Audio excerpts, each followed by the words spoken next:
Congress, Samajwadi party और RJD विपक्ष की तमाम पार्टियों पर आरोप परिवारवाद का सत्ता पक्ष ने लगाया है।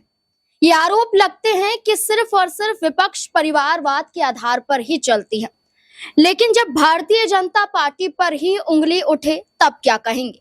हाल ही में मध्य प्रदेश क्रिकेट एसोसिएशन के अध्यक्ष बने हैं केंद्रीय मंत्री ज्योतिरादित्य सिंधिया के सुपुत्र महारिमन सिंधिया।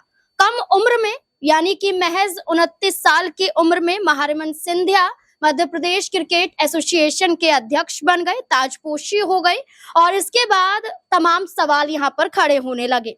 पहला सवाल तो ये खड़ा होने लगा कि आखिरकार जो हम पीढ़ियां देखते हुए नजर आ रहे हैं, हर तरफ ये कहा गया कि 3 पीढ़ियां इस पद को संभालती हुई नजर आई हैं। माधवराव सिंधिया भी एमपीसीए के अध्यक्ष रह चुके हैं, इसके बाद ज्योतिरादित्य सिंधिया ने भी यही पद संभाला। अब उनके सुपुत्र महारिमन सिंधिया भी इस पद को संभाल रहे हैं, लेकिन कम उम्र में ही, यानी कि एक अच्छा खासा तजुर्बा हासिल करने के रेस में वो आगे निकल चुके हैं।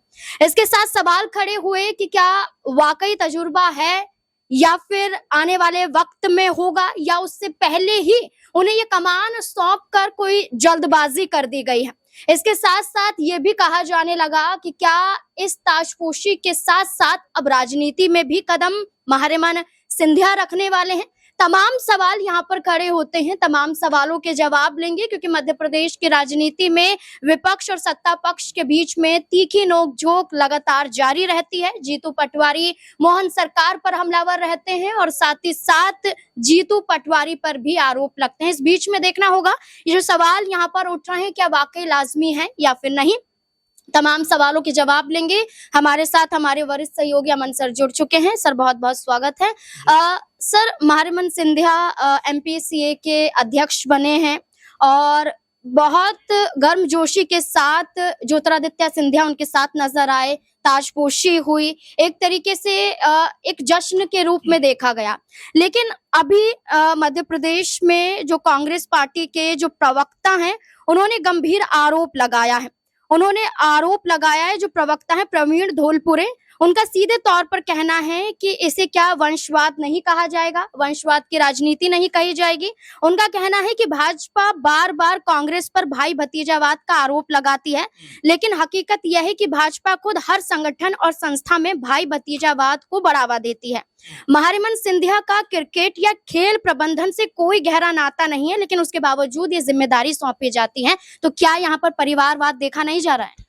देखिए नाज़मीन, जाहिर बात है कि राजनीति में चाहे कोई भी कहे, लेकिन परिवारवाद तो नजर आता है, और सिर्फ राजनीति में ही नहीं बल्कि तमाम जगह पे ये देखने को मिलता है। लेकिन देखिए, महत्वपूर्ण बात ये है कि परिवारवाद तो चलो एक बात है, लेकिन जैसे ही आप किसी कंपटीशन में जाते हैं और वहां जाकर आपको कहीं ना कहीं लोग चुनते हैं, आपके पक्ष में लोग आते हैं, तब आपको उस पद पर बैठाया जाता है। परिवारवाद के जरिए भले ही आप एंट्री कर जाएं, लेकिन वहां पर रुकना आपके टैलेंट पर निर्भर करता है। और यही बात अब इसमें भी लागू हो जाती है कि महारिमन अगर एमपीसीए के अध्यक्ष बने हैं तो जाहिर बात है कि लोगों ने उनको चुना है, निर्विरोध वो चुने गए। अब ऐसे में अगर देखा जाए तो लगभग हर पार्टी के अंदर, हर बिजनेस के अंदर, हर कह सकते हैं कि जो भी सेक्टर उसके अंदर आपको परिवारवाद नजर आ जाएगा। चाहे फिल्म उद्योग की बात करें, चाहे आप बिजनेस की बात करें, चाहे पॉलिटिक्स की बात करें, और भी तमाम चीज़ों की बात करें, क्योंकि अमूमन देखा जाता है कि पिता का जो बिजनेस है वो उसका बेटा आगे बढ़ाता हुआ, संभालता हुआ दिखाई पड़ता है। ऐसा ही कुछ राजनीति में भी देखा जाता है कि परिवार की जो विरासत होती है वो उसका परिवार का जो बच्चा है, बेटा है या बेटी है,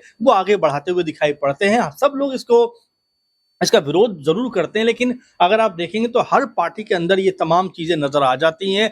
ढंग अलग हो सकते हैं। आप देखिए, अमित शाह जो गृह मंत्री हैं, उनको लेकर भी कहा जाता है कि उनके बेटे जय शाह जिस तरह से इतने बड़े मकाम पर हैं, वो भी अपने पिता की बदौलत है। तमाम राजनीति के जो लोग हैं वो ये कहते हैं। लेकिन वहीं अगर हम दूसरे दलों पर आए तो पूरी की पूरी पार्टियां जो हैं वो परिवार के लेगेसी को आगे बढ़ाती हुई दिखाई पड़ती हैं। सपा की बात करें, आरजेडी की बात करें, कांग्रेस की बात करें, एलजेपीआर की बात करें, आरएलडी की बात करें, हम पार्टी जीतन मांझी की उसकी बात करें, कि जितनी भी पार्टियों की आप देखेंगे कहीं ना कहीं परिवारवाद उसमें नजर आता है। लेकिन देखिए, फिर मैं बात कहूंगा कि महत्वपूर्ण बात ये होती है कि जब आप किसी भी कंपटीशन में जाते हैं, आपके सामने कई लोग होते हैं और वहां पर अपने आप को एक तरीके से साबित करना या अव्वल लेकर आना या जीत दर्ज करना, ये आपके हुनर और टैलेंट पे निर्भर करता है, क्योंकि कोई भी आपको एक मौका दे सकता है, लेकिन उस मौके को कैसे आप भुनाते हैं, ये आपके कह सकते हैं कि टैलेंट के ऊपर निर्भर करता है। और यहाँ पर अगर महारेमन एमपी सीए के अध्यक्ष बने हैं तो क्रिकेट में क्या बदलाव करते हैं मध्य प्रदेश की,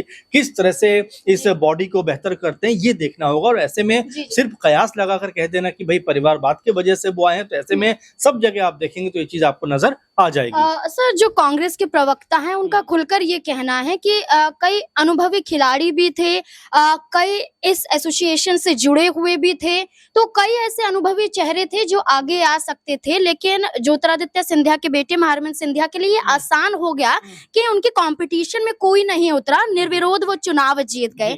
लेकिन एक रेस तो उन्होंने पार कर ली, लेकिन क्या लगता है कि राजनीति में एक शुरुआत देखी जा रही है महारमन सिंधिया की, क्या लगता है? बिल्कुल नाज़मीन, जाहिर बात है कि यहाँ से महारेमन को लेकर बहुत सारी बातें पहले भी चलती रही थी कि कब राजनीति में उनका दखल होगा, कब वो राजनीति में आएंगे, कब परिवार की जो लेगेसी है, विरासत है, उसको लेकर आगे बढ़ेंगे। और अब इसकी शुरुआत कहीं ना कहीं होती हुई दिखाई पड़ रही, क्योंकि उम्र भी कम से कम उनकी 29 के आसपास हो गई। तो जाहिर बात है कि कोई हैरानी की बात नहीं है कि आने वाले जो विधानसभा चुनाव है उसमें कहीं ना कहीं वो भूमिका निभाते हुए नजर आ जाए। तो ये तमाम तरह के कयास हैं जो आने वाले दिनों में लगते रहेंगे, लेकिन फिलहाल सच ये है कि वो एमपीसीए के अध्यक्ष हैं। अब क्रिकेट की बॉडी में जो मध्य प्रदेश के किस तरह के सुधार वो करते हैं, और ये बात जो कहा जा रहा है कि भाई बहुत सारे अनुभवी लोग थे, तो अब इसकी बात करेंगे तो ऐसे तो शरद पवार भी अध्यक्ष रहे बीसीसीआई के, राजीव शुक्ला अभी भी बीसीसीआई के सबसे मजबूत चेहरों में से एक है, तो कभी क्या इन्होंने क्रिकेट खेला है, क्या उसका कभी भागीदार रहे? तो ये कहना और इसको होना दोनों में बड़ा अंतर है, क्योंकि समय समय पर इस तरह की चीजें हमें देखने को मिलती रही। अब अगर ज्योतिरादित्य सिंधिया के बेटे हैं इसलिए बात उठ रही है,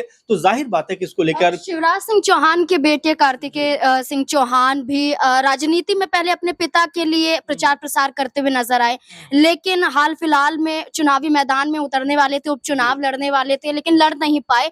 लेकिन ये भी माना जा रहा है कि अब कार्तिकेय सिंह चौहान भी आगे आएंगे, तो दो बड़े चेहरे पार्टी के और उनके ही सुपुत्र आगे आते हुए दिखाई दे सकते हैं। देखिए बिल्कुल, और ये कोई बड़ी बात नहीं है, हैरानी की बात भी नहीं है, क्योंकि जिस मैं कह रहा हूँ आपसे कि लगातार हम देख रहे हैं, लगातार इस चलन को हम कहीं ना कहीं नोटिस भी कर रहे हैं, और लगातार ये चीजें होती हुई भी जा रही हैं। भले ही इसका विरोध चाहे बीजेपी करे, चाहे कांग्रेस पार्टी करे या आरजेडी करे, लेकिन सब के अंदर आप देखिए ये सब चीजें या स्थिति जो है वो दिखाई पड़ती है। तो ऐसे में सिर्फ एक दूसरे के ऊपर निशाना करने से बेहतर है कि जो भूमिका आपको मिली है आप उस भूमिका का निर्वहन कैसे करते हैं वो ज्यादा जरूरी, क्योंकि अगर ठीक से काम नहीं कर पाए महारेमन तो अगली बार शायद उनको मौका ही ना मिले। तो ऐसे में जो जिम्मेदारी उनको मिली है, क्या जिम्मेदारी वो निभाते हैं, उसके ऊपर आलोचना हो सकती है। अब अगर निर्विरोध वो चुने गए तो इसका मतलब ये है कि लोग उनके पक्ष में हैं, समर्थन में है, तो ऐसे में सिर्फ आलोचना करना मेरे ख्याल से उतना ठीक नहीं है। बिल्कुल, यहाँ पर ज्योतिरादित्य सिंधिया हो या शिवराज सिंह चौहान हो, सत्ता पक्ष की बात करें या विपक्ष की बात करें, अगर आप अनुभवी हैं या फिर आप राजनीति में अपने आप को परिपक्व बनाना चाहते हैं